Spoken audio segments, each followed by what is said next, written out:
Bismillahirrahmanirrahim. Alhamdulillahirabbil alamin wa bihi nasta'in ala umuri waddin. Wassalatu wassalamu ala asyrafil anbiya'i wal mursalin wa ala alihi wa sahbihi ajma'in. Qalu subhanaka la ilma lana illa ma 'allamtana innaka antal alimul hakim wa tub 'alaina innaka antat tawwabur rahim. Qala rabbi shrah li sadri wa yassir li amri wa hlul 'uqdatam min lisani yafqahu qawli amma ba'du. Bapak-bapak, ibu-ibu jamaah sholat al-muslimun RW 16 rahimakumullah. Syukur alhamdulillah, marilah sama-sama kita panjatkan kehadirat Allah Subhanahu wa taala atas segala limpahan rahmat, taufik serta hidayahnya. Malam hari ini kita masih diberi keselamatan, kesehatan dan juga kesempatan sehingga bisa melaksanakan sholat maghrib berjamaah. Mudah-mudahan sholat maghrib yang baru saja kita tunaikan diterima oleh Allah Subhanahu wa taala, yang bisa menjadi lantaran turunnya rahmat dan ridhonya untuk kita dan keluarga kita. Alhamdulillah juga malam hari ini kita masih bisa melanjutkan taklim kita berupa kitab Hidayatul Hidayah ya. Mudah-mudahan apa yang kita kaji malam hari ini menjadi ilmu yang manfaat, barokah fid dunya wa dunya wal akhirah. Sebagaimana biasa sebelum kita mulai, kita tabarukan dengan harapan bisa mengambil hikmah dan barokah dari apa yang kita kaji malam hari ini. Ila hadratin Nabi Mustafa sallallahu alaihi wasallam wa ala alihi wa ashabihi wa azwajihi wa dzurriyyatihi wa anshari wa bati wa khususan la ruhi mu'allif hadzal kitab Hujjatul Islam Abi Hamid Muhammad bin Muhammad Al-Ghazali wa nafa'ana bi wa bi ulumihi fid darain bisiril Fatihah. A'udzu billahi minasyaitonir rajim. Bismillahirrahmanirrahim. Alhamdulillahi rabbil alamin arrahmanir rahim maliki yaumiddin. Iyyaka na'budu wa iyyaka nasta'in ihdinas siratal mustaqim siratal ladzina an'amta 'alaihim ghairil maghdubi 'alaihim waladdallin. Amin. Sebelumnya mohon maaf ibu-ibu yang bapak-bapak yang belum kebagian fotokopi kemarin ya. Tadi mau fotokopi hujan begitu terang, ada telepon dari teman di Saujajar 1, jadi belum sempat fotokopi lagi ya. Insyaallah minggu depan. Bismillahirrahmanirrahim. Alhamdulillah malam hari ini kita ganti materi bahasan ya. Adabu ma ba'da tulung syamsi ila zawal ya.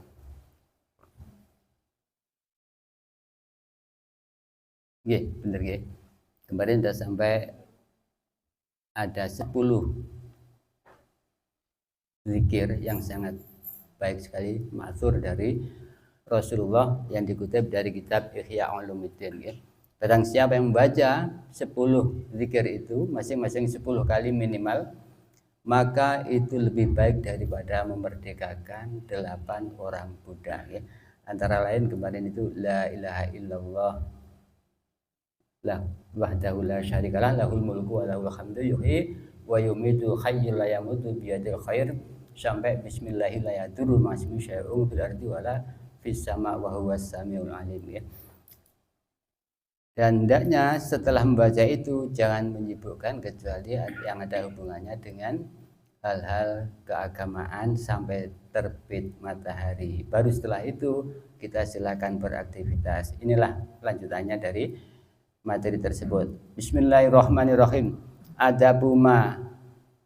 Adapun ini bab tentang tata krama ba'da tulung syamsi, setelah terbitnya matahari ila zawal, sampai matahari beranjak atau tergelincir. Kalau setelah zuhur itu mataharinya tergelincir, kalau dari terbit itu beranjak naik ya. Fa idza tala'at syamsu, maka ketika telah terbit matahari, wartafa'at dan kira naik ya. Qadra rumhin, kira-kira 1 tombak. Kalau 1 tombak itu kira-kira kalau membentuk seperti ini datar ya, misalnya dari sini matahari kemudian sana barat timur, ini kira-kira membentuk sudut 30 derajat ya. Kalau misalnya terbit jam 6 kurang lebih jam 7 ya, itulah yang disebut 1 tombak. Jam 8 kemudian jam 9 itu 1/4 hari, itu waktunya sholat duha yang terbaik ya. Jadi ketika matahari terbit kira-kira naik 1 tombak. Kalau sekarang kurang lebih jam 6:30 ya, karena syuruk, ada istilah syuruk ya.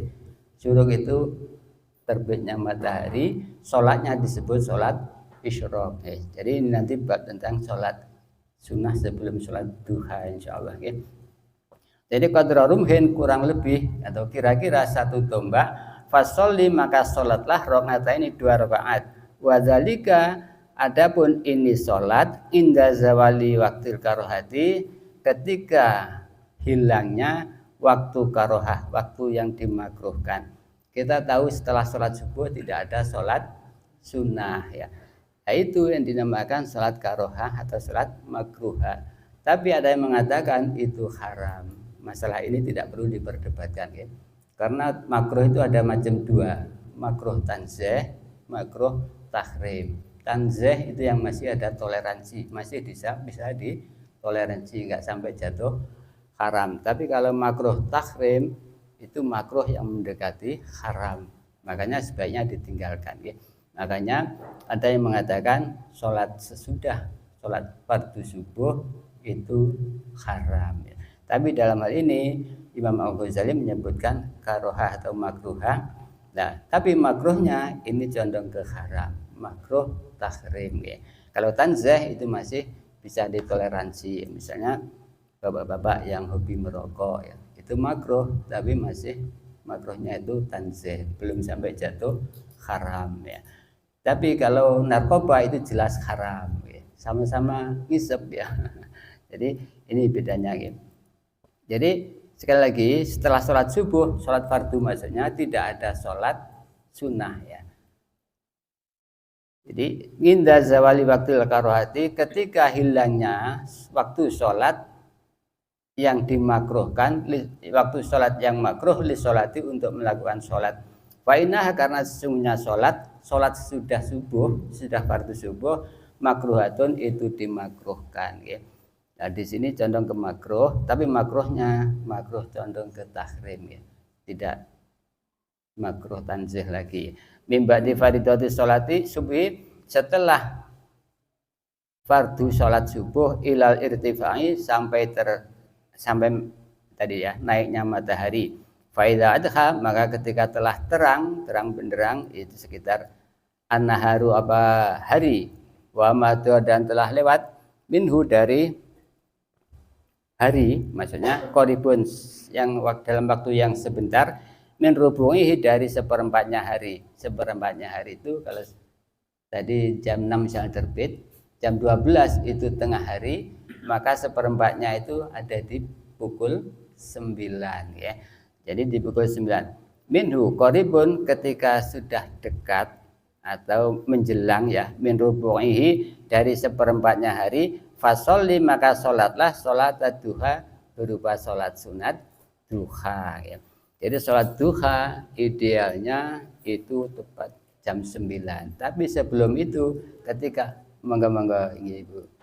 Jadi ketika matahari sudah naik kurang lebih 1 tombak tadi ya, mulai jam 7 sampai jam 9 itu waktu yang paling tepat untuk melakukan sholat duha. Adapun setelah jam 9 itu masih boleh sampai kurang lebih menjelang tarhim sholat zuhur. Cuma waktu yang paling utama antara irtifa tadi ya, naiknya matahari ke 1 tombak sampai jam 9. Rubu'un nahar seperempat hari.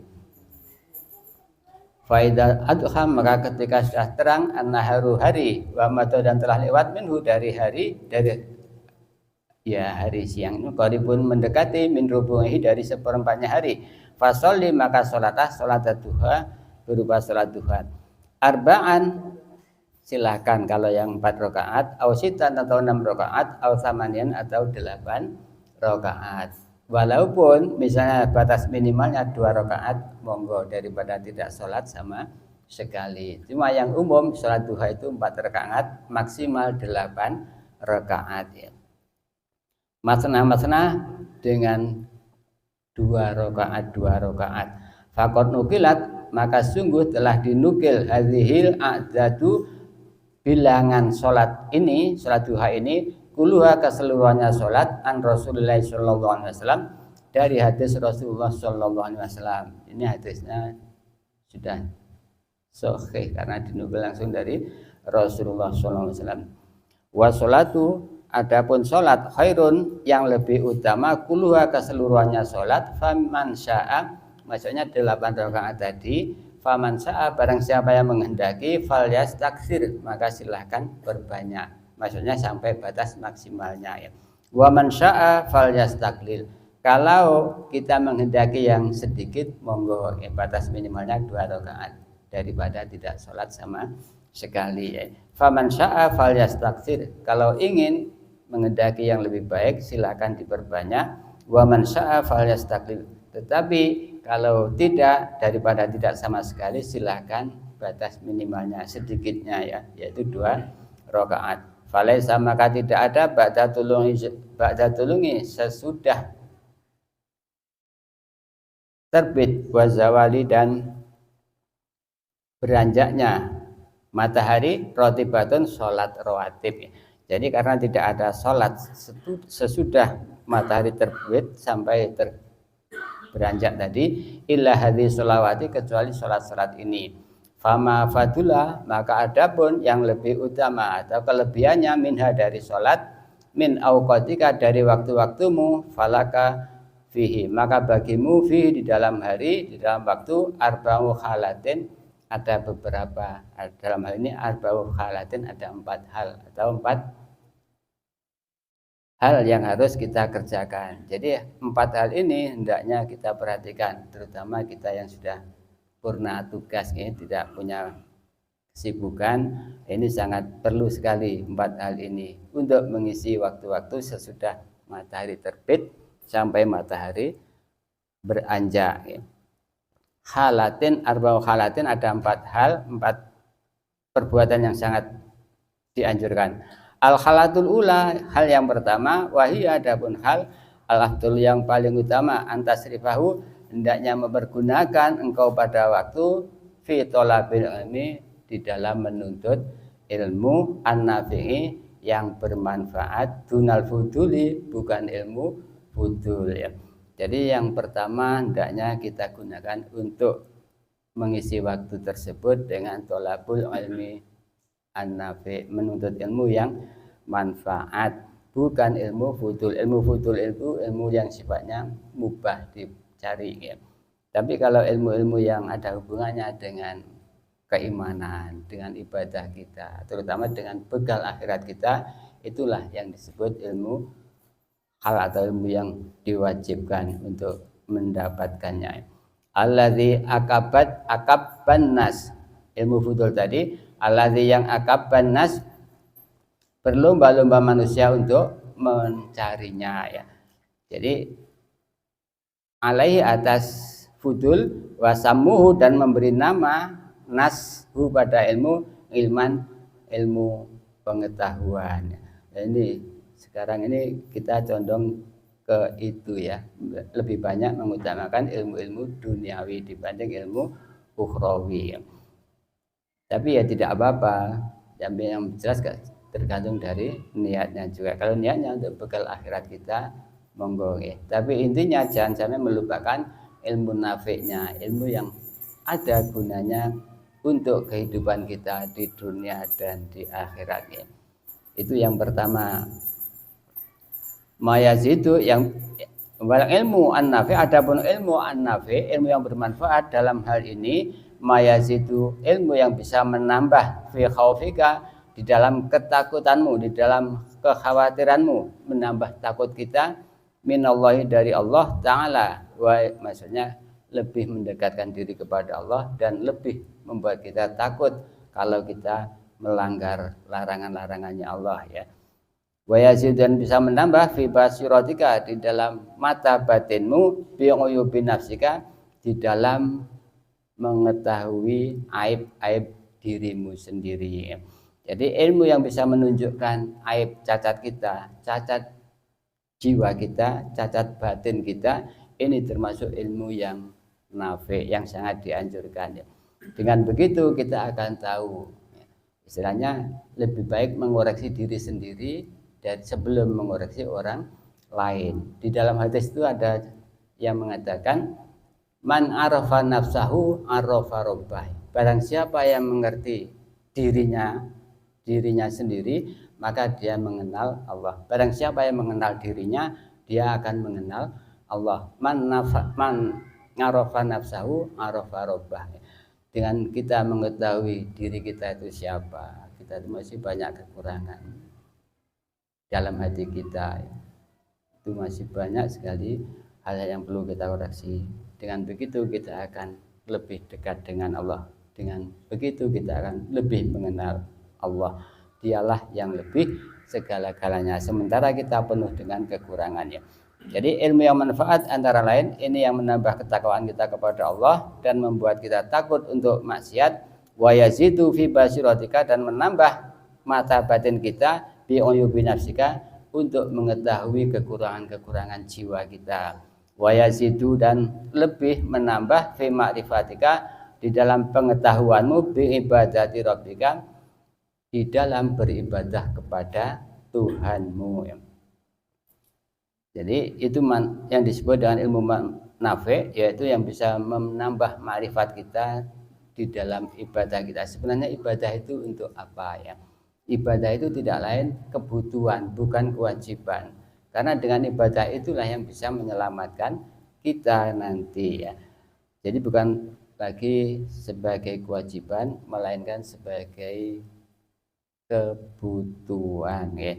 Jadi kalau sudah kita menganggap ibadah sebagai kebutuhan, berarti kita sudah naik level kita.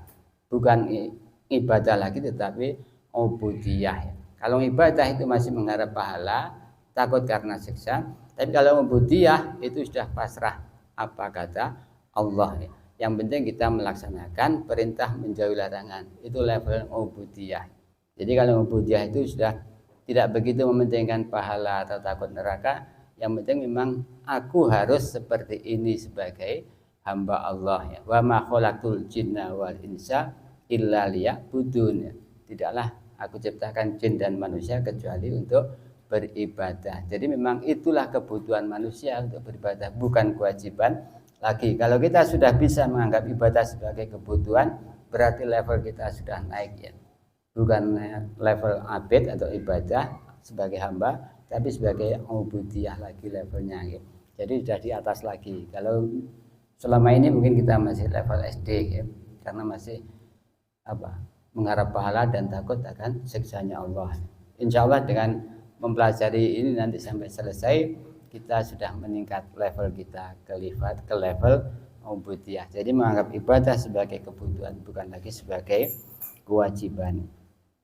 Wa yuqalilu, ilmu yang manfaat itu wa yuqalilu, dan bisa mengurangi min rohbatika, dari kesenanganmu fit dunya, di dalam urusan dunia. Jadi ilmu yang bisa mengurangi kecintaan kita pada duniawi, inilah yang disebut dengan ilmu nafid. Wa yasidu, dan bisa menambahi fi rohbatika, di dalam semangatmu fil akhirati, dalam urusan akhirat ya.